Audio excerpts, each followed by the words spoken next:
ಅಲ್ಲ ರೀ ಹೇಳ್ಬೇಕಾಗಿರೋರು ಬೈಕು ವ್ಯಾಪಕ ಪ್ರಮಾಣದಲ್ಲಿ ಇಂಜಿನ್ ಹಾನಿಯಾಗುತ್ತಿದೆ ಎಂಬುದಕ್ಕೆ ಪುರಾವೆಗಳಿಲ್ಲ. ಆಗಲ್ಲ ಅನ್ನೋದಕ್ಕೆ ನಿಮ್ಮ ಹತ್ರ ಏನ್ ಪುರಾವೆ ಇದೆ? ಆಗಿಲ್ಲ ಅಂತ ನಿಮಗೆ ಆಗಲ್ಲ ಅನ್ನೋದಕ್ಕೆ ನಿಮ್ಮ ಹತ್ರ ಪುರಾವೆ ಅಲ್ಲ ಅಲ್ಲ ನೀವು ಎಕ್ಸ್ಪರ್ಟ್ ಅಲ್ಲ ಒಂದ್ ನಿಮಿಷ ತಡ್ರಿ ಸರ್. ಟೊಯೋಟಾ ಕಂಪನಿ ಶೋರೂಮ್ ಅಲ್ಲೇ ಬರ್ದಿದ್ದಾರೆ ಸರ್ ನಮ್ಮಲ್ಲಿ ಯಾವ ಸಮಸ್ಯೆ ಇಲ್ಲ ವೆಹಿಕಲ್ಸ್ ಇದಾವೆ ಅಂತ. ಅದನ್ನೇ ಹೇಳ್ತಿರೋಂತದ್ದು ಇಂಜಿನ್ಗೆ ಯಾವ ಸಮಸ್ಯೆ ಮಹೀಂದ್ರ ಬೇಡ ಸರ್. ನಿತಿನ್ ಗಡ್ಕರಿ ಅವರಿಗಿಂತ ಸ್ಪಷ್ಟತೆ ಬೇಕಾ ನಿಮಗೆ? ನಿತಿನ್ ಗಡ್ಕರಿ ಅವರು ಎಲ್ಲಿ ಹೇಳಿದ್ದಾರೆ ಹೇಳಿ, ಎಲ್ಲಿ ಹಾಕಿದ್ದಾರೆ ಹೇಳಿ. ಭಾರತ ಈಗ ನನಗೆ ಯಾವ ವೆಬ್ಸೈಟ್ ಅಲ್ಲಿ ಸಿಗುತ್ತೆ? ನಾವು ಇಷ್ಟು ರಿಯಾಲಿಟಿ ಚೆಕ್ ಮಾಡಿದ್ದೀವಿ, ನಾವು ಇಷ್ಟು ಸಂಶೋಧನೆಗಳನ್ನ ಮಾಡಿದ್ದೀವಿ. ತೊಂದರೆ ಆಗಲ್ಲ ಅನ್ನೋದಕ್ಕೆ ಯಾವ ರಿಸರ್ಚ್ ಕಂಪನಿ ಹೇಳಿದೆ? ಯಾವ ರಿಸರ್ಚ್ ಕಂಪನಿ ಹೇಳಿದೆ? ಭಾರತ ವಾಹನಗಳನ್ನ ತಯಾರು ಅದೆಲ್ಲ ಬಿಡಿ ಸರ್. ಸಿಯಾಮ್ ಸಂಸ್ಥೆ ಎಲ್ಲ ಬಿಟ್ಬಿಡಿ ಅಂದ್ರೆ ಅದೇ ಸಂಸ್ಥೆ ಇರೋಂತದ್ದು. ಇದೇ ನಿತಿನ್ ಗಡ್ಕರಿ ಹೇಳಿದ್ರು ಮೈಲೇಜ್ ತೊಂದರೆ ಇಲ್ಲ ಅಂತ. ಮೈಲೇಜ್ ಯಾವ ತೊಂದರೆ ಇಲ್ಲ ಅನ್ನೋದು ಲೇಟೆಸ್ಟ್ 2-3% ಮೈಲೇಜ್ ಡ್ರಾಪ್ ಆದ್ರೂ ಕೂಡ ಯಾವುದೇ ರೀತಿಯ ವಾಹನಗಳಿಗೆ ಸಮಸ್ಯೆ ಆಗೋದಿಲ್ಲ ಅನ್ನೋದು ಬಹಳ ಸ್ಪಷ್ಟ. ಅಲ್ಲ ಸರ್ ಮೊದಲು ಇಲ್ಲ ಅಂದಿದ್ರೆ ಈಗ ಉತ್ಕರ್ಷ್ ಅಲ್ಲ ವಾಹನಗಳನ್ನು ತಯಾರು ಮಾಡುವಂತ ಸಂಸ್ಥೆಗಿಂತ ಕೊಡೋ ರಿಪೋರ್ಟ್ ಅಲ್ಲ ಒಂದ್ ನಿಮಿಷ ಏನ್ ಮಾತಾಡ್ತೀರಿ? ಒಂದ್ ನಿಮಿಷ ಅಲ್ಲ ಬಹಳಷ್ಟು ಗಾಡಿಗಳನ್ನ ತರ್ತಾರೆ ಆನ್ ರೋಡ್ ತಂದ ಮೇಲೆ ಕೆಲವೊಂದು ಫ್ಲಾಪ್ ಆಗಿ ಒಬ್ರು ಖರೀದಿದಾರರು ಇಲ್ಲದೆ ಮತ್ತೆ ಆ ವಾಹನಗಳನ್ನ ತಯಾರೇ ಮಾಡಲ್ಲ. ತರುವಾಗ ಏನಂತಿರ್ತಾರೆ ಸಂಸ್ಥೆ ಪ್ರಾಬ್ಲಮ್. ಅವ್ರು ಕೊಟ್ಟಿರೋ ರಿಪೋರ್ಟ್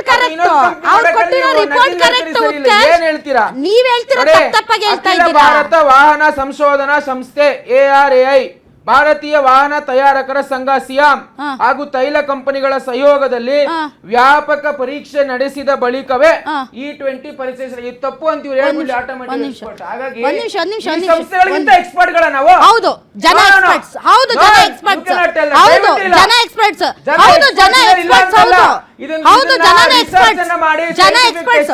ಒಂದು ಮೊಬೈಲ್ ಒಂದ್ ನಿಮಿಷ ತಡ್ರಿ, ಒಂದ್ ನಿಮಿಷ ಏನ್ ಮಾತಾಡ್ತೀವಿ ಕೇಳಿಸ್ಕೊಳ್ಳಿ ಉತ್ಕರ್ಷ್, ಕೇಳಿಸ್ಕೊಳ್ಳಿ.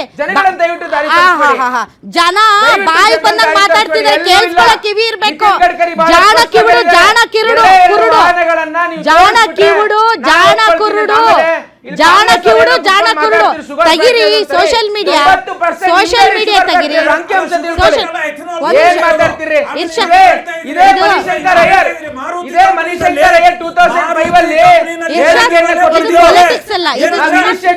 ಅಲ್ಲ ನೀವೇನ್ ಜಗಳಾಡ್ತಾ ಇದೀರಲ್ಲ, ಇಬ್ರು ಒಬ್ರಿಗೊಬ್ರು ಕಚ್ಚಾಡ್ತಿದ್ದೀರಲ್ಲ. ಪಾಲಿಟಿಕ್ಸ್ ಅಲ್ಲ, ಪಾಲಿಟಿಕ್ಸ್ ಅಲ್ಲ ಸರ್.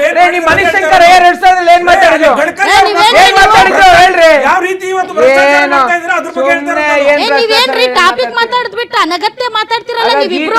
ಏನ್ ಅಸಹ್ಯ ರೀ. ಒಂದ್ ನಿಮಿಷ ದಯವಿಟ್ಟು ಎಲ್ಲಾ ಪಾಲಿಟಿಕ್ಸ್ ಈಗ ಮೊಬೈಲ್ ಯಾವ್ದೋ ಒಂದು ಮೊಬೈಲ್ ನ ತಯಾರು ಮಾಡ್ತಾರೆ. ಆ ಮೊಬೈಲ್ ನಲ್ಲಿ ಕೆಲವೊಂದು ನ್ಯೂನ್ಯತೆಗಳು ಕಂಡು ಬರುತ್ತೆ. ಇಲ್ಲ ಇಲ್ಲ ಅದು ಒಳ್ಳೆ ಕಂಪನಿ, ಅದು ಮಾಡಿದ್ದಾರೆ, ಅದ್ರಲ್ಲಿ ನ್ಯೂನ್ಯತೆ ಇರಕ್ ಸಾಧ್ಯನೇ ಇಲ್ಲ, ಅವರು ಹೇಳ್ಬಿಟ್ಟಿದ್ದಾರೆ, ಸರ್ಟಿಫಿಕೇಟ್ ಕೊಟ್ಟಿದ್ದಾರೆ. ಬಳಸುವ ಬಳಕೆದಾರರಿಗೆ ಗೊತ್ತಾಗುತ್ತೆ ರೀ ಅದರಲ್ಲಿರೋ ನ್ಯೂನ್ಯತೆ ಏನು ಅಂತ. ಸೊ ಆ ನ್ಯೂನ್ಯತೆಗಳು ಗೊತ್ತಾದ ಮೇಲೆ ಆ ಕಂಪನಿಗಳು ಬಳಕೆ ಆದ ಮೇಲೆ ತನ್ನನ್ನು ತಾನು ರೆಕ್ಟಿಫೈ ಮಾಡ್ಕೊಳ್ತಾರೆ. ಸೊ ಹೀಗಾಗಿ ಲೆಟ್ ಮಿ ಫಿನಿಶ್. ಬಹಳಷ್ಟು ವೆಹಿಕಲ್ಗಳು ಆನ್ ರೋಡ್ ಬಂದ ಮೇಲೆ ಬಹಳಷ್ಟು ಇಂಜಿನ್ ಪ್ರಾಬ್ಲಮ್ ಆಗಿರುತ್ತೆ, ಬೇರೆ ಬೇರೆ ಪ್ರಾಬ್ಲಮ್ಗಳು. ಕೇಳಿಸ್ಕೊಳ್ರಿ, ರೋಡ್ ಮೇಲೆ ಬಂದ ಮೇಲೆ ಪ್ರಾಬ್ಲಮ್ಗಳು ಗೊತ್ತಾಗುತ್ತೆ ಜನ ಬಳಸಿದ ಮೇಲೆ. ಅದಾದ್ಮೇಲೆ ಅವ್ರು ರೆಕ್ಟಿಫೈ ಮಾಡ್ಕೊಳ್ತಾರೆ. ಸೊ ಇಂತಹ ಸಂದರ್ಭದಲ್ಲಿ ಮಹೀಂದ್ರ ಕಂಪನಿ ಹೇಳಿದೆ ಅದೇ ಸತ್ಯ, ಇಲ್ಲ ಮಾರುತಿ ಹೇಳಿದೆ ಇದೇ ಸತ್ಯ, BMW ಹೇಳಿದೆ ಇದೇ ಸತ್ಯ ಇಲ್ಲ. ಬಳಕೆದಾರರು ಬಳಕೆ ಮಾಡಿದ ಮೇಲೇನೆ ಸತ್ಯ ಗೊತ್ತಾಗೋದು. ಸಂಶೋಧನೆ ತೆಗಿರಿ ಮೊಬೈಲ್, ಅದೇನೋ ದಾಖಲೆ ಕೊಡಿ ಮೇಡಮ್, ನೀವು ಕೊಡಿ ದಾಖಲೆ, ನೀವು ಕೊಡ್ರಿ ದಾಖಲೆ. ದಾಖಲೆ ಮಾತಾಡ್ತಾ ಇರೋದು ನಿತಿನ್ ಗಡ್ಕರಿ ಅವರು. ಪ್ರೆಸೆಂಟ್ ಮಾಡಿ ಆ ಗಾಡಿ ಯಾವ್ದನ್ನ ತೋರಿಸಿ ಹೋಗ್ಲಿ, ವಾಹನ ತೋರಿಸಿ ಯಾವ್ದು ಇಂಜಿನ್ ಹಾಳಾಗಿದೆ. ಆಯ್ತು, ಆ ವಿಡಿಯೋ ಪ್ಲೇ ಮಾಡಿ, ಆ ವಿಡಿಯೋ ಪ್ಲೇ ಮಾಡಿ. अभी मैं टोयोटा के सर्विस सेंटर पे हूँ और देख सकते हैं यहाँ पे मेरी हाई क्रॉस गाड़ी जो इनोवा हाई क्रॉस है वो 10,000 किलोमीटर के सर्विस होने के बाद फिर से सर्विसिंग के लिए आई है। और क्यों आई है बताइए, आप बताइए। ये सर की गाड़ी आई, ये मैकेनिक है, आप इस CGT हुए, चिप टेक्नीशियन हुए, क्या प्रॉब्लम आया है मेरी गाड़ी में हाई क्रॉस में? 80% इथेनॉल है। 80% एथेनॉल है। जी कैसे आप 80% कह सकते देख हैं? सकते हैं, इसमें पेट्रोल है ही नहीं है, सिर्फ पूरा पानी है अभी। नहीं 80% नहीं है, ये 50% है। बट ये जो हम लोग जो डायरेक्ट निकाले हैं ना, जब क्या? टैंक खोलेंगे टैंक खोल, अभी तो इसमें 40% के आसपास जी दिख रहा है। जी, बट जब टैंक खोलेंगे तो इसमें अभी कितना दिख रहा है? 40% एथेनॉल दिख रहा है जी। इसमें। अभी- और कचरा भी दिख रहा है, कचरा भी है। ये देखिए इसमें कचरा भी है, एथेनॉल में कचरा मिक्स है और ये पता नहीं कहां से कचरा मिक्स हो जा रहा है। ಭಾಳಷ್ಟು ಇಂಥ ಬೇಜವಾಬ್ದಾರಿತನ ಹೇಳಿಕೆಗಳಿಂದ ಸರ್ಕಾರಗಳು ಮುಗ್ಗರಿಸಿ ಬೀಳ್ಕೊಂಡು ಬಿದ್ದಿದ್ದು ಇದೆ, ಉಲ್ಟಾ ಹೊಡೆದಿದ್ದು ಇದೆ.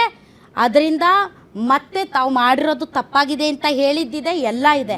ಇವತ್ತು ಹೇಳ್ತಾ ಇರೋದು ನಿತಿನ್ ಗಡ್ಕರಿ ಅವರಿಗೆ ಭಾಳಷ್ಟು ಜನ ಆಟೋಮೊಬೈಲ್ ಎಕ್ಸ್ಪರ್ಟ್ಸ್, ನೀವು ಯಾವುದೇ ಸೋಷಿಯಲ್ ಮೀಡಿಯಾ ತಗೊಳ್ಳಿ, ನೀವು ಯಾವುದೇ ಎಕ್ಸ್ಪರ್ಟ್ಸ್ ತಗೊಳ್ಳಿ, ಅವರ ಅಭಿಪ್ರಾಯಗಳನ್ನು ಹೇಳ್ತಿದ್ದಾರೆ. ಆದರೆ ಸರ್ಕಾರಗಳಿಗೆ ಕೇಳಿಸಿಕೊಳ್ಳುವ ಕಿವಿಗಳಿಲ್ಲ, ನೋಡುವ ಕಣ್ಣಿಲ್ಲ. ಜಾಣ ಕಿವುಡು ಜಾಣ ಕುರುಡು. ನಾನು ಮಾಡ್ತಾ ಇರೋದೇ ಸರಿ ಅನ್ನುವಂಥ ಧೋರಣೆ. ನಾನು ಹೇಳ್ತಿರೋದು ಇದು ಮಾಡಬಾರ್ದು ಅಂತಲ್ಲ, ಇದನ್ನು ಮಾಡಲೇಬೇಕು. ನಾವು ತೈಲಕ್ಕೆ ಏನು ಫಾರಿನ್ ಕಂಟ್ರೀಸ್ ಮೇಲೆ ಡಿಪೆಂಡ್ ಆಗಿದ್ದೀವಿ, ಆ ಡಿಪೆಂಡೆನ್ಸಿ ಕಡಿಮೆ ಆಗಬೇಕು, ವಾಯು ಮಾಲಿನ್ಯ ಕಡಿಮೆ ಆಗಬೇಕು. ಆದರೆ ತರಾತುರಿಯಲ್ಲಿ ನೀವು ನಮ್ಮ ಮೇಲೆ ಹೇರೋದಲ್ಲ, ಇದು ಹೇರಿಕೆಯ ಪ್ರಶ್ನೆ ಅಲ್ಲ. ಇದು ಜನರನ್ನು ವಿಶ್ವಾಸಕ್ಕೆ ತೆಗೆದುಕೊಂಡು ಅವರಿಗೆ ಕನ್ವಿನ್ಸ್ ಮಾಡಿ, ನೀವು ಸುಮ್ಮನೆ ನೀವು ಹೇಳಿ ನಾನು ಚಾಲೆಂಜ್ ಮಾಡ್ತೀನಿ ಅಲ್ಲ, ನೀವು ವಿತ್ ಫ್ಯಾಕ್ಟ್ಸ್ ಚಾಲೆಂಜ್ ಮಾಡಬೇಕು. ನೀವು ಗ್ರಾಹಕರು ತೋರಿಸೋದಲ್ಲ, ನೀವೇ ತೋರಿಸ್ಬೇಕು. ನಿಮಗೆ ಕ್ಲಾರಿಟಿ ಇಲ್ಲ ಅಲ್ಲಿ. E20 ಯಾರು ಕೇಳಿದ್ರು? E20ಗೆ ನಮ್ಮ ಗಾಡಿಗಳು ಸಮರ್ಥವಾಗಿದೆಯಾ, ಮೈಲೇಜ್ ಕಡಿಮೆ ಆಗ್ತಾ ಇದೆ ಅನ್ನೋದಾದ್ರೆ ನೀವು ದೇಶಕ್ಕೆ ಅಂತಂದು, ಈಗ ಉದಾಹರಣೆಗಪ್ಪ ನಮ್ಮ ಮನೆಯಲ್ಲಿ ನಾವು ಯಾವುದೋ ಒಂದು ಹಾಲು, ನಾವು ನಂದಿನಿ ಹಾಲೇ ಬಳಸೋದು. ಇಲ್ಲಪ್ಪ ನಂದಿನಿ ಹಾಲು ಕಾಸ್ಟ್ಲಿ ಅಂತ ಇನ್ನೊಂದು ಹಾಲಿಗೆ ಹೋದ್ವಿ ಅಂತ ತಿಳ್ಕೊಳ್ಳಿ. ಆ ಹಾಲಿಂದ ನಮ್ಮ ಆರೋಗ್ಯದ ಮೇಲೆ ಏನು ಪರಿಣಾಮಗಳು ಬೀರ್ತಾ ಇದ್ದಾವೆ ಅನ್ನೋದನ್ನು ತಿಳ್ಕೊಂಡು ನಾವು ಹಾಲು ಯಾವ್ದು ತಗೋಬೇಕು ಅನ್ನೋದನ್ನು ಚಾಯ್ಸ್ ಮಾಡ್ತೀವಿ. ಬೇರೆ ಯಾವುದೇ ವಿಚಾರ ಆಗಿರ್ಬೋದು, ಇದನ್ನು ತಗೋಬೇಕಾ? ಈಗ ಚೈನೀಸ್ ಪ್ರಾಡಕ್ಟ್ಗಳನ್ನು ನಾವು ಆಲ್ಮೋಸ್ಟ್ ಅವಾಯ್ಡ್ ಮಾಡ್ತೀವಿ, ಯಾಕೆಂದರೆ ಅವು ಡೂಪ್ಲಿಕೇಶನ್ ಇರ್ತವೆ, ಒರಿಜಿನಲ್ವು ಅಂತ. ಸೊ ಚಾಯ್ಸ್ ನಮ್ಮದು. ನಾನು ಚೈನೀಸ್ಗೆ ಹೋಗ್ಲಾ ಫಾರ್ ಟೈಮ್ ಬಿಂಗ್, ನನಗೂ ಆಮೇಲೆ 2 ವರ್ಷ ಆದಮೇಲೆ ನಾನು ಐಫೋನ್ ತೊಗೊಳ್ತೀನಿ, ಫಾರ್ 2 ವರ್ಷ ನಾನು ಚೈನೀಸ್ ಮೊಬೈಲ್ ತೊಗೊಳ್ತೀನಿ ಅಂತ, ದಟ್ ಈಸ್ ಮೈ ಆಪ್ಷನ್. ನಾನು ಅದನ್ನು ತೊಗೊಳ್ತೀನಿ. ಇಲ್ಲ ನನ್ನ ಹತ್ರ ದುಡ್ಡಿದ್ರೆ ನನಗೆ ಬೇಡ ಚೈನೀಸ್, ನಾನು ಒಳ್ಳೆಯದು ಕಂಪನಿ ತೊಗೋತೀನಿ ಅಂತಂದರೆ ನಾನು ತೊಗೋತೀನಿ. ಜನರಿಗೆ ಆ ಆಪ್ಷನ್ ಇರಬೇಕು. ನಿನಗೆ ಆಪ್ಷನ್ನೇ ಇಲ್ಲ, ನೀನು ಇದನ್ನೇ ತಗೋಬೇಕು, ಇದೇ ಸರಿ ಇದೆ, ಇದೇ ಪರ್ಫೆಕ್ಟ್. ಯಾವ ದೊಡ್ಡ ರಿಸರ್ಚ್ಗಳು ಆಗಿಲ್ಲ, ದೊಡ್ಡ ಅಧ್ಯಯನಗಳು ಆಗಿಲ್ಲ. ಆನ್ ಗ್ರೌಂಡ್, ನೀವೆಲ್ಲ ಫ್ಯಾಕ್ಟ್ರಿಯಲ್ಲಿ ಕುತ್ಕೊಂಡು ಮಾಡೋದಲ್ಲ, ಆನ್ ಗ್ರೌಂಡ್ ವೆಹಿಕಲ್ಗಳ ಮೇಲೆ ಎಷ್ಟು ಟೆಸ್ಟಿಂಗ್ ನಡೆದಿದೆ, ಆ ಟೆಸ್ಟಿಂಗ್ನ ರಿಪೋರ್ಟ್ಸ್ ಎಷ್ಟಿದ್ದಾವೆ ಪಬ್ಲಿಕ್ ಡೊಮೈನಲ್ಲಿ, ಇದ್ರ ಬಗ್ಗೆ ಏನಿಲ್ಲ. ಗಡ್ಕರಿಗಿಂತ ಬೇಕಾ? ಹರ್ದೀಪ್ ಸಿಂಗ್ ಪುರಿಗಿಂತ ಬೇಕಾ ಅಂತಂದರೆ ಏನಿದು?